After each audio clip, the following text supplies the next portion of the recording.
Exactly 1 o'clock on the nose. You're right on time for what is making news at this hour, including the very latest in regards to the ODM recruitment exercise that is ongoing in the coastal region. This is a week-long exercise being spearheaded by the ODM chief, that is Raila Odinga, and he is expected in Makande Primary School, where he'll be presiding over this particular exercise.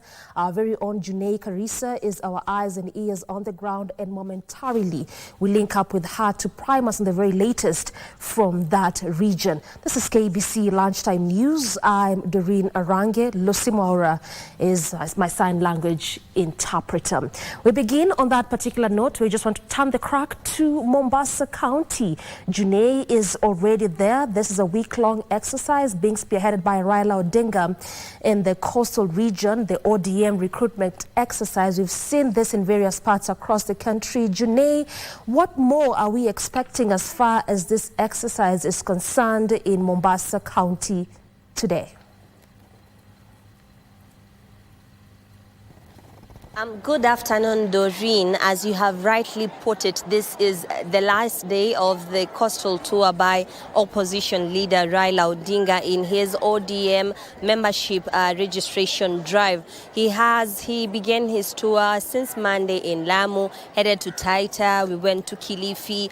We accompanied him to Kwale County. Yesterday he was in Taita Taveta County, and today his final day is here in Mombasa County. Currently, I'm at the Tononoka grounds. This is where he had his morning meeting. He was meeting leaders, women here, and he was led by the women rep Zamza Mohammed, who had Anga function. This is the affirmative action fund where women were being issued checks. Remember, this is an arm of government that gives money to empower vulnerable groups in the society. So this morning they were being handed checks so that they can continue. There's so many women groups here, each being awarded a check so that they can continue supporting each other. There were tanks, there were so many other. He provided monetary support towards that here today, and of course he was accompanied by his host, Mombasa Governor Abdul Swamad Sharif Nasir, as well as other leaders here in Mombasa County.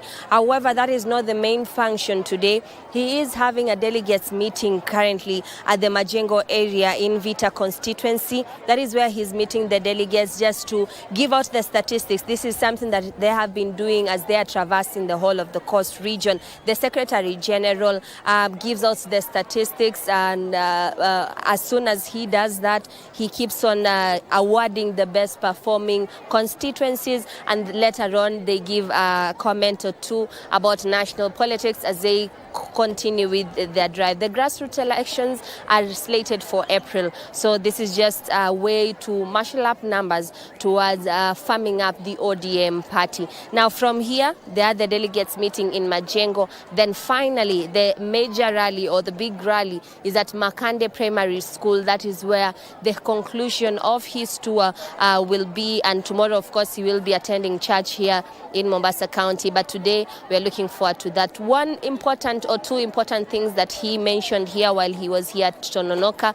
was the condemnation against femicide as well as violence against women. He spoke passionately about that and gave a plea to the government to enforce laws that will ensure that partners in a marriage are taken any stern action if they conducts bestiality against women. He has stood in unity with women who have been marching and raising their voice online against the femicide issues in the wake of the recent deaths that have been happening. So of course he talked about that. He talked about the rape. He talked about the violence against little children, and he gave up his stand and told the government to institute firm measures against men who conduct bestiality against women. So today, this is the final leg of Raila Molo Odinga here at the coastal region. We will be giving you more updates at the top of the hour at 7 and 9 as to what he has put across when it comes to national politics. And we're looking forward to what he will comment on today, bearing in mind he has been talking about pertinent issues across the whole week. So, Doreen, for us, we are heading to Majengo. Then after, we are headed to Makande. All this is in Vita constituency. And then we will be bringing you more details. details at the top of the hour. But for now, I'm Juni Karisa. Back to you, Doreen, in studio. Thank you very much, Janae, for that detailed report. Definitely waiting for that detailed story as well, knowing fully well that the recruitment exercise of the ODM driver is still ongoing at the coastal region just to revamp the ODM outfit. Back here in the capital, the Kenya Revenue Authority has marked International Customs Day with a focus on the efficiency of customs operations at key border entry points in the country. Speaking during the celebrations at the KRA offices in Shimoni, Kwale South Region Coordinator Lawrence Siele said that the authority has made significant strides in streamlining the customs department with the implementation of efficient working mechanisms and policies.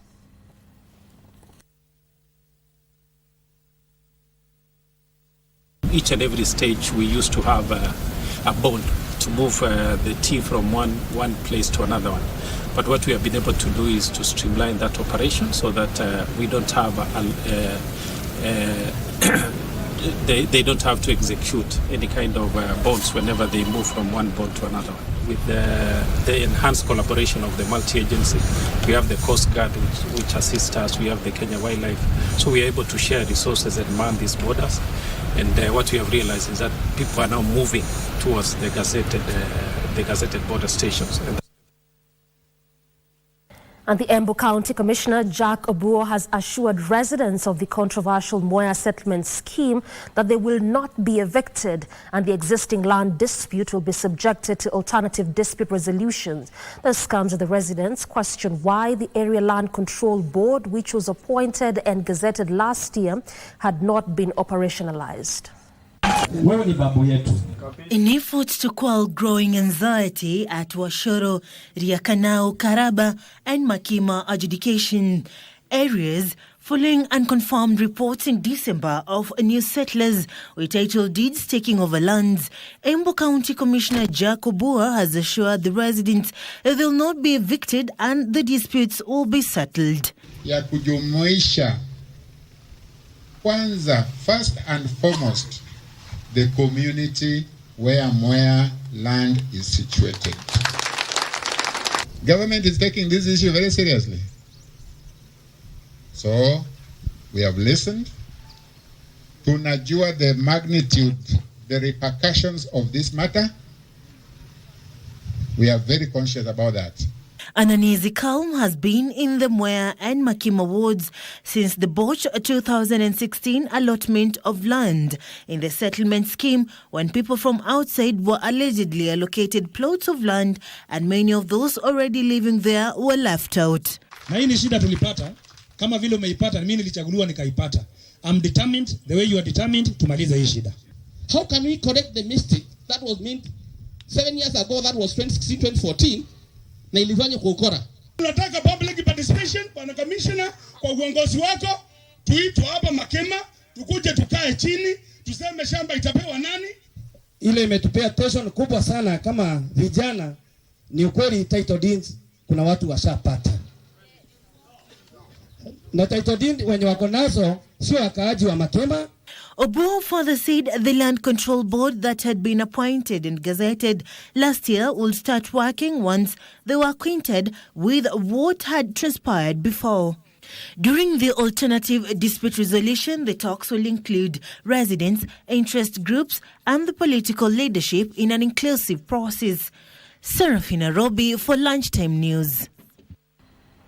And away from that to some health matters now. A middle-aged man embarked on a 140 kilometers trek from the capital, Nairobi, seeking to create awareness of the importance of physical fitness as a means of keeping non-communicable diseases at bay.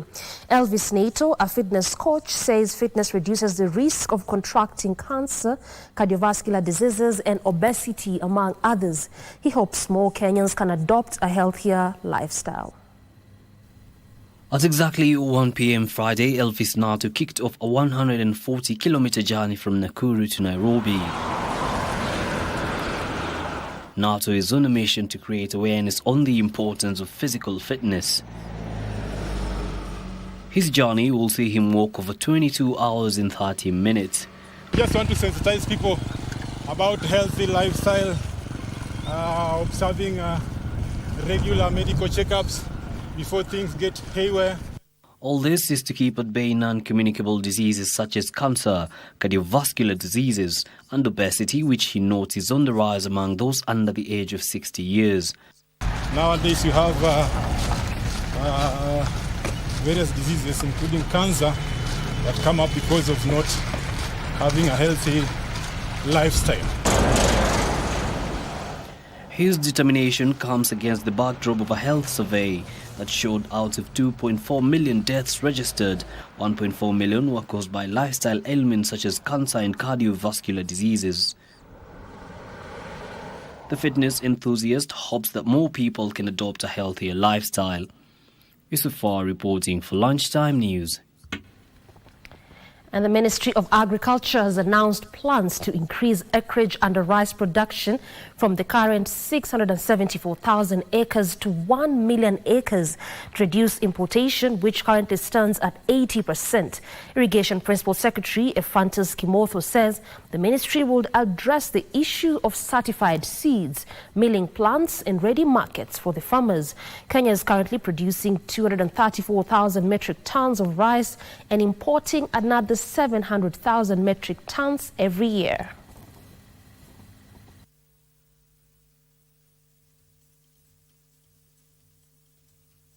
We are here today at the State Department of Irrigation to validate our plan of ensuring this country is going to have zero imports by 2032.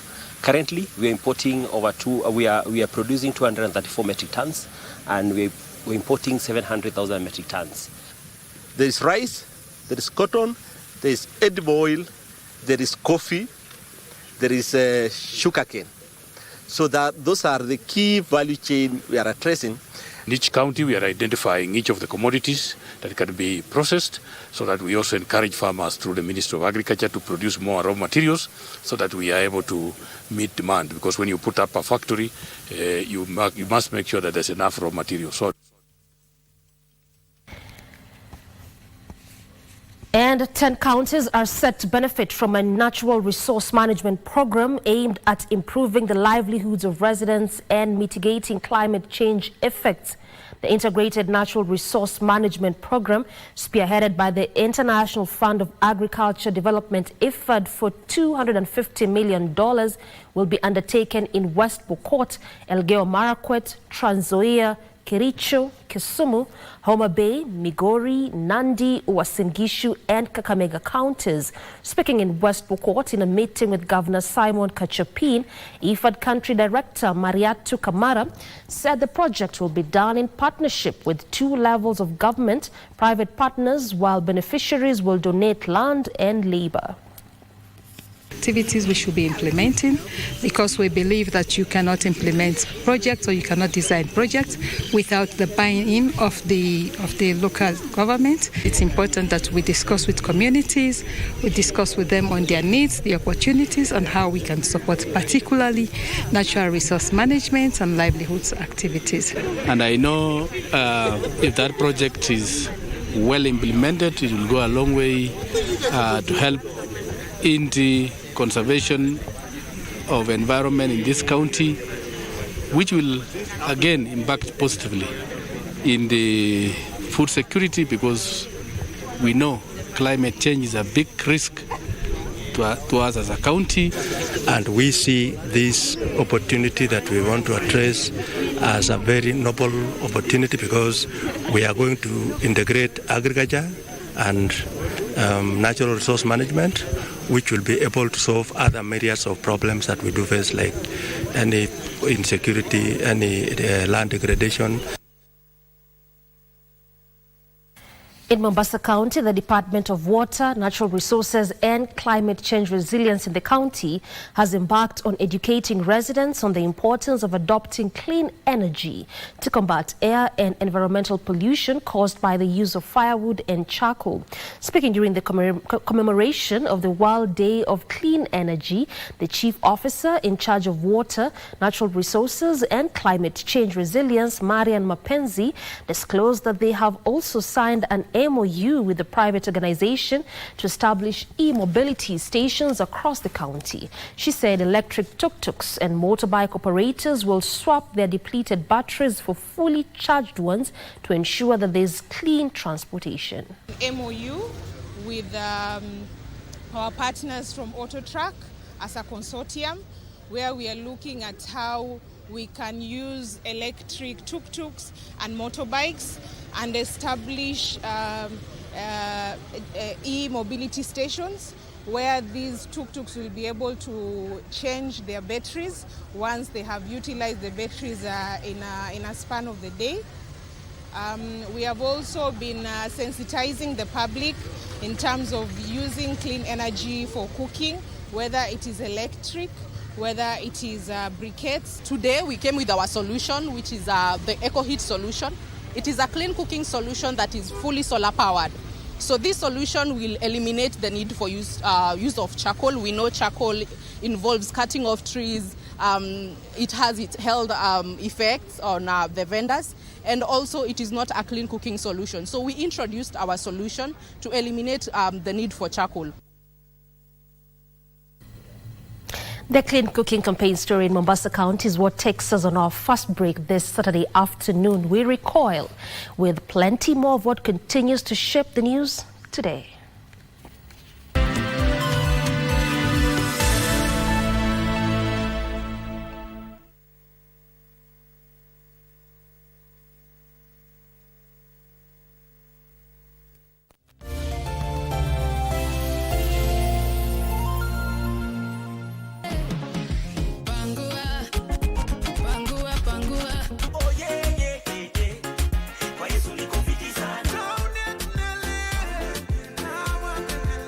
And if you're there and you have a child, possibly who didn't perform as they ought to have performed, both KCPE and KCSE, where I sit as a pastor, I think I had to counsel a few people just to tell them this is not the end of life. I think it's very important for the parent to try and understand the exact reasons why the child says they do not want the schools. Some reasons may be genuine. Apart from the grades, there's so many other things that you need to work on for you to be able to achieve your full potential in life. A is not the beginning of life, neither is an E the end of life. Life is an open book, and life is dictated by many factors other than grades.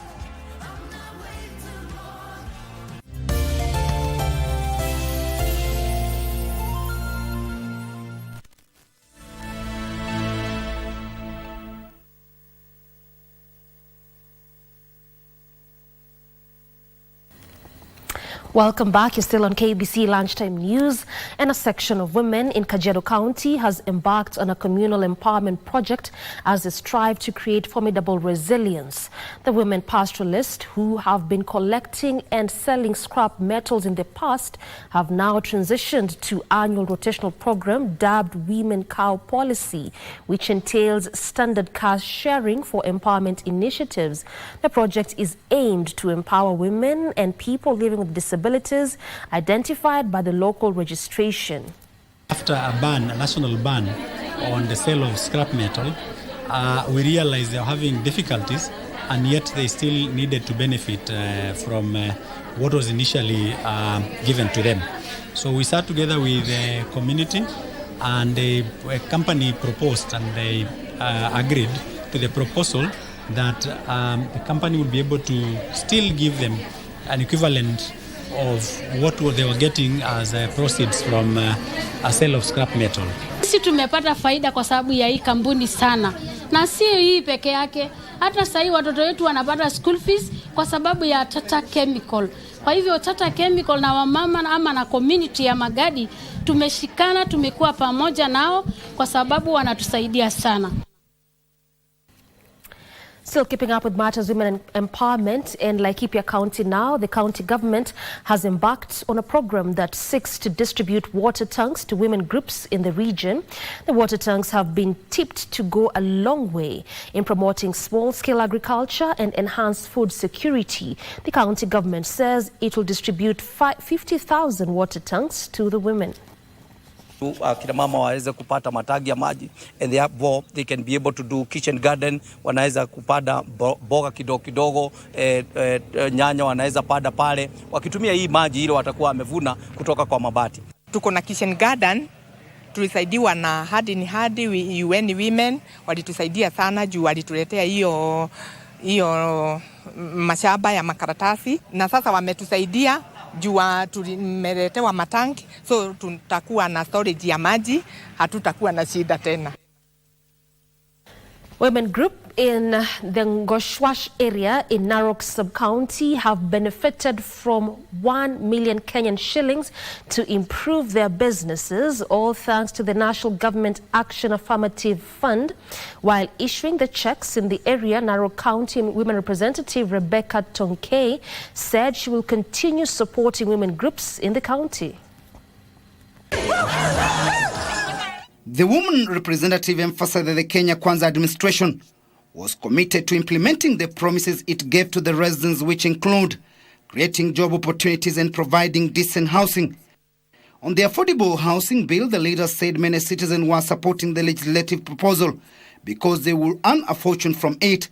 Mimi nataka kuomba koti, tafadhali mtupe nafasi kama serikali tuweze kufanya kazi, kwa sababu tulikuja na tulichaguliwa na wananchi kwa mzingi wa kufanyia hao kazi. Among the project the Ngoshwash women are implementing is a water project where they have dug a water pond that benefits all the homesteads in the area and for livestock consumption. Kwa sasa kila mtu hapa ako na maji kwa nyumba. Sasa hiyo ndio sababu nilisema kama mama county nitawaletea pesa ili maji endelee kuenea na kuwekwa pipes iende kwa kina mama kwa manyumba, ili wakina mama wapate maji na waweze hata kuweka pesa na kulima mashamba zao na kuweka mboga na hata kupanda miti, kwa sababu hiyo ndio serikali yetu ya Kenya Kwanza tunafanya. Elsewhere, the county government of Kitui says a good road network will be key in fast-tracking the region's economic growth. Speaking in Tharaka Ward, where he launched the rehabilitation of roads in the region, County Executive Committee member in charge of transport, Ruben Itiko, said the county has a strategic plan in place to connect all wards by effective road networks. Watu walikuwa wanashunguka kutoka hapa, wanashunguka all the way kwenda Saitungu, Katoroni, wanateremka tukienda sub county headquarters huko Nzangani. Lakini njia hii ilikuwa kapath na ilikuwa kama ni usiku watoto wakienda mchezo huko Nzangani ilikuwa ni shida. Lakini hii kikatwa tayari, sasa tutakuwa na furaha kwa sababu watoto wetu watakuwa uhuru kutembea hata usiku. Bora tu wanatosha kwa sababu itakuwa ni barabara pana na itakuwa kila kitu, hakuna kitu inaweza kujifisha pale kwa barabara. Barabara zimeharibika sana kwa sababu ya mvua, na wananchi wengi haswa hapa Tharaka kwangu walikuwa wametatizika sana kutokana na vile hali ya barabara imekuwa vibaya. Lakini manake mvua sasa imesubside na mvua imeisha kidogo, tunasema kwamba lazima tuanze sasa kutengeneza barabara zetu. Kwa hivyo hii ni baadhi ya barabara ambazo tunaendelea kutengeneza, na naambia watu wangu wa ward yangu ya Tharaka kwamba tutaendelea kutengeneza barabara zingine kulingana na vile ambavyo bajeti yetu itaweza kutuwezesha. Elsewhere, the Republic of India has committed to strengthening bilateral relations with Kenya in various sectors, including agriculture, education and infrastructure development. Speaking during the celebrations to mark the country's 75th Republic Day, Indian High Commissioner to Kenya, Namgya Kampa, said the union between the two countries remains strong. The sentiments were echoed by Principal Secretary for Foreign Affairs, Dr. Korir Singhoe.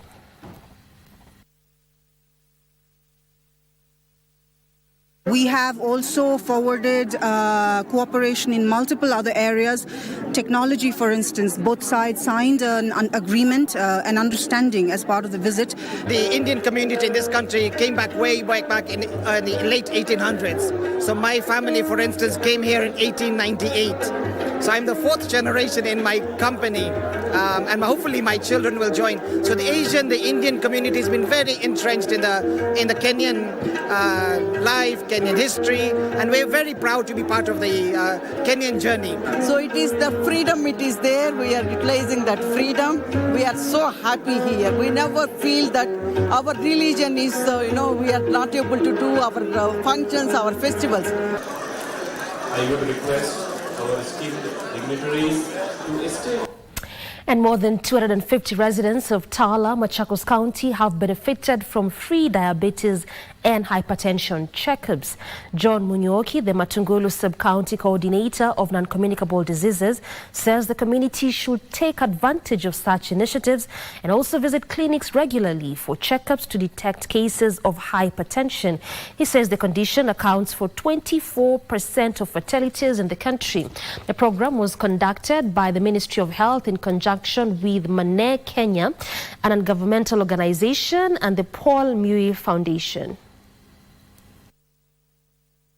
78% are on treatment. So it calls an alarm for the community to be screened enough and given medication in this area. Nasikia kuna kliniki, mjitokeze kwa wingi, mje mpimwe, mtu aangaliwe hali yake vile inaendelea ya kiafya. Turning the crack to matters sports now, and the 2023 Africa Cup of Nations enters the knockout stage this evening with 2 matches on card. Angola will play Namibia at the Stade de la Pikes, while Nigeria will face Cameroon. Catch all the action on KBC Channel 1, Radio Taifa, and KBC Vernacular radio stations.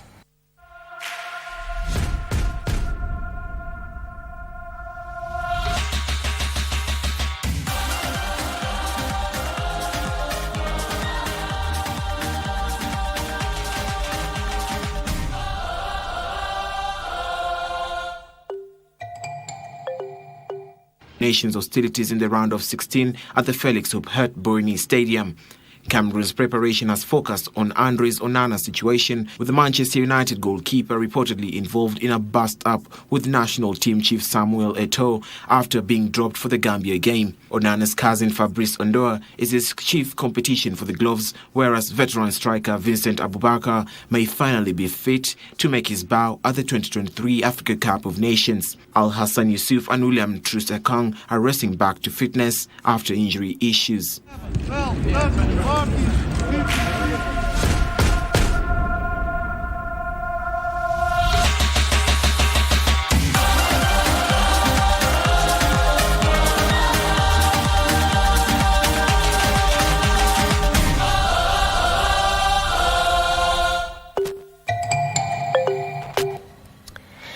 Nathan Ake's led goal gave Manchester City their first victory in 6 visits to Tottenham Hotspur Stadium and a place in the FA Cup 5th round.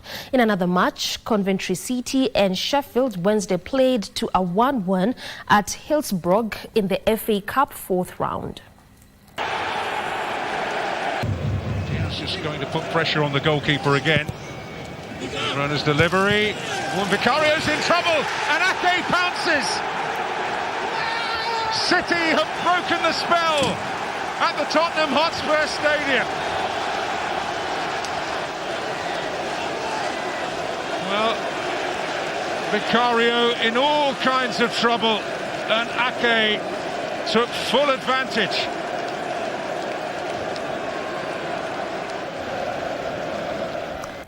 That story puts a cap on what we had lined up for you this Saturday afternoon. Thank you so much for making time for us. This has been KBC Lunchtime News. Lucy Maura has been our sign language interpreter, and I'm Doreen Arange. Good afternoon.